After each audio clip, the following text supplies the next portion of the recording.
Warning: everything you're about to see and hear comes from newspaper articles, court transcripts, and interviews with those involved.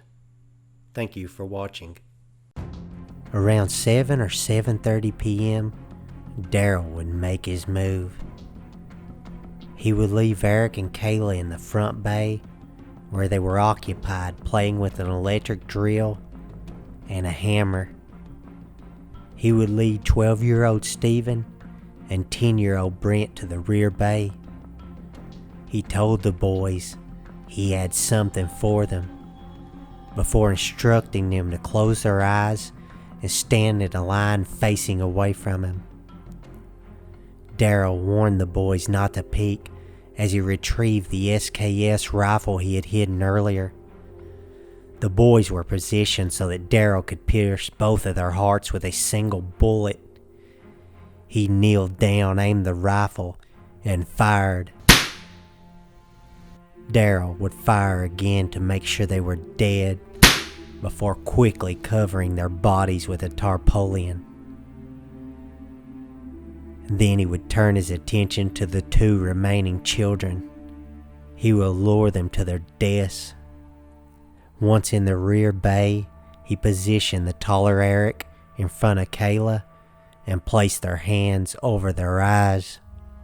Once again, Daryl knelt down, took aim, and killed two innocent children. The bodies would be placed beside the older children under the tarp. Daryl would later tell police that there was no enjoyment in killing the children, but he was not done yet. After washing and straightening the area, he reloaded the rifle and placed it in his car alongside the firebombs. He intended to travel to Spring Hill to firebomb the residents of Morse Roads before driving to Murfreesboro to kill Morse's young daughter. Once he jumped into his car, he listened to the police scanner to make sure that there were no reports of gunshots. When he heard nothing, he began driving towards Murfreesboro. He would not make it. Daryl realized that he did not have enough time to execute the rest of his plan. The remaining victims would be spared death, but they would be left behind to deal with the heartache of Daryl Holton's deadly rage. He had done what he wanted. He wanted to shock his ex-wife to death, and he had done just that. He had originally planned to kill himself, but changed his mind so people would not come up with their own conclusions. He would smoke a joint and prepare to turn himself in to authorities. He was ready and willing to tell his story. That was the goal when he stepped into the Shelbyville police station to report a 1091 ×4. Daryl would enter the Shelbyville police station at 9:44 p.m. with the need to get something horrible off his chest. He would report 4 homicides before admitting that they were his children and he killed them. He confessed to every grisly detail and admitted that he was unable to carry out the next phase of his plan. Murdering Kiki and firebombing his ex-wife's residence would become an aborted mission. As for suicide, he ruled it out to prevent people from coming up with their own conclusions. This is only one part of the story of what happened here. This is gruesome. This is awful, but it's only part of it. This has been going on for a long time, and if you're going to have a chance of understanding this, then you're going to have to talk to somebody that was involved. And I'm the only one that's involved that's still living. Holton would say that he loved his children, but he knew it'd be difficult to convince anyone that he was telling the truth. As for remorse or regret, Holton had none whatsoever. But he did make it clear that his children did not suffer. He didn't want a lawyer. He would tell the judge, "Sir, if I intend to tell the truth, I believe that will expedite matters. I see no need for any attorney." Daryl's confession would be supported by physical evidence from the crime scene, so police had no reason not to believe his horrific story. Days after the murder shocked the community, 12-year-old Stephen, 10-year-old Brent, 6-year-old Eric, and 4-year-old Kayla were laid to rest. The children filled the matching gray caskets. Their bodies rested peacefully, with their arms cradling red Tickle Me Elmo dolls. Despite Daryl's wishes, he would be assigned lawyers, and they would attempt to convince a jury that he was insane or had been suffering from the effects of carbon monoxide poisoning at the time of the murders. During the trial, defense attorneys would call just a handful of witnesses in a desperate attempt to save their client's life. The administrator of the Bedford County Jail would testify that Daryl had been placed on suicide watch during the first week of his stay. He would say that Daryl was quiet and cooperative. Then Daryl's uncle would speak on his behalf. He would tell the jury that Daryl was living in the rear bay of the garage for about 4 months and had been sleeping in an area draped with plastic tarps at the back of the bay. He recalled that his nephew had used a propane heater to warm his enclosed living quarters. Gary would explain that Daryl became quieter, withdrawn, unresponsive, and claimed that he had less energy when he was no longer allowed to see his children. To him, Daryl was very happy to see his children on the day of the murder. Toxicologist Dr. Donna Seeger spoke about the effects of carbon monoxide poisoning, but admitted she had never examined the defendant. Mechanical engineer Dr. Leighton Sissom examined Holton's living quarters and concluded that poor ventilation meant that carbon monoxide was likely present in the area. However, Sissom could not say for certain that Daryl had been exposed to carbon monoxide. He would admit that testing showed that the heater had been working properly and that it did not emit a significant amount of carbon monoxide. Clinical neuropsychologist Pamela Abel interviewed and tested the defendant roughly 6 months after the offenses.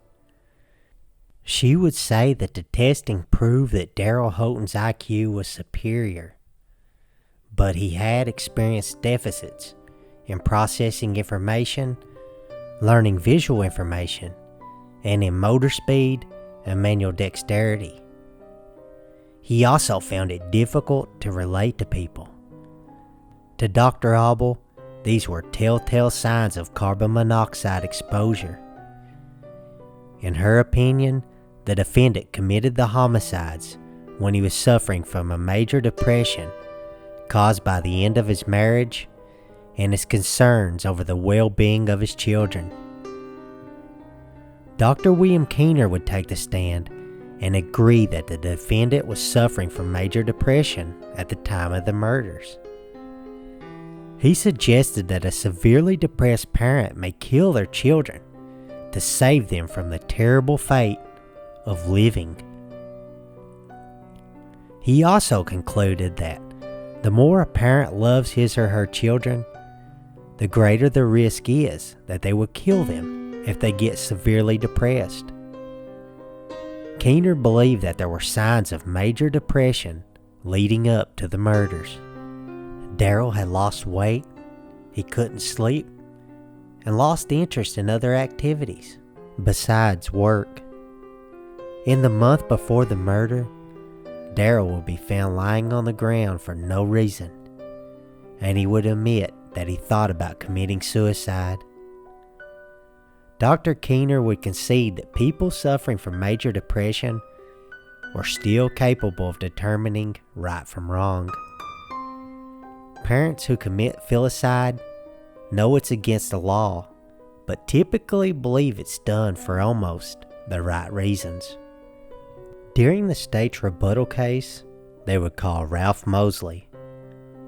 The safety consultant would recreate the defendant's living quarters with the same conditions as those of the time of the murder to test for carbon monoxide contamination.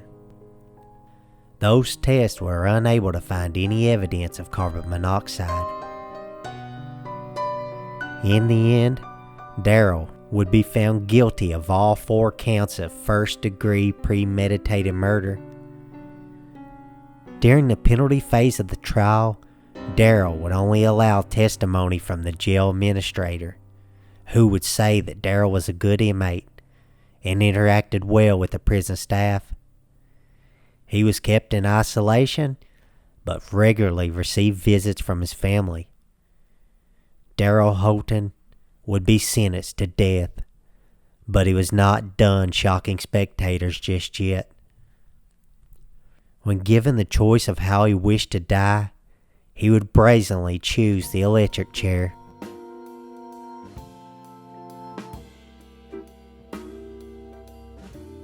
While Daryl Holton would work to expedite his execution, others would question the decision to execute a man who many believed had a mental illness. The execution of the mentally retarded is prohibited in the United States, but the execution of the mentally ill has never been considered a violation of the 8th Amendment. Before the scheduled execution, Daryl would shave his head in hopes of retaining some control over the situation. It was the least he could do. On September the 12th of 2007, Daryl Keith Holton would become the 1,097th person executed in the United States since 1976. He would die under the watch of Democratic Governor Phil Bredesn. It was the first time since 1960 that an inmate had been executed in the electric chair. He would not request anything special for his final meal. He would eat exactly what the other inmates did: riblets on a bun, mixed vegetables, baked beans, white cake, and iced tea. When prison warden Ricky Bell asked Holton if he had any last words, he would mumble something inaudible and create confusion among spectators. He would be asked again, and Holton would reply, 2 words, "I do." Holton was strapped to the chair, and a 20-second shock was administered around 1:16 a.m. Central Time. His body would violently rise up in the chair before slumping back down. After a brief 15-second pause, he would be shocked again for 15 seconds. Seconds later, Daryl Holton would be pronounced dead. A statement would be read on behalf of Crystal Holton. Today, all the anger, hatred, and a long time of nightmares can finally leave me. It'll be replaced by all the sweet, innocent, wondrous love that only a child can give. And I am blessed that I have and will always have that love times 4. A father should be with his children, and Daryl Holton had entered the unknown that frightened so many, yet awaits us all. Daryl Holton had got what he wanted. According to his own words, he desired to be convicted, sent to death row, and electrocuted to death by the state of Tennessee. In interviews, it was clear that Holton was smart and articulate. Was he playing the system to get what he wanted? Or was he playing spectators all along and attempting to show bravado in the face of the Grim Reaper? In recent years, several other Tennessee inmates have decided to follow in Holton's footsteps. Edmund Zagorski was electrocuted to death at the River Bend Maximum Security Institution in Nashville on November the 1st of 2018. Less than 2 months later, David Earl Miller would finally get his chance to escape death row. He too would be electrocuted at Riverbend. According to a media witness, Miller's last words were, "Beats being on death row.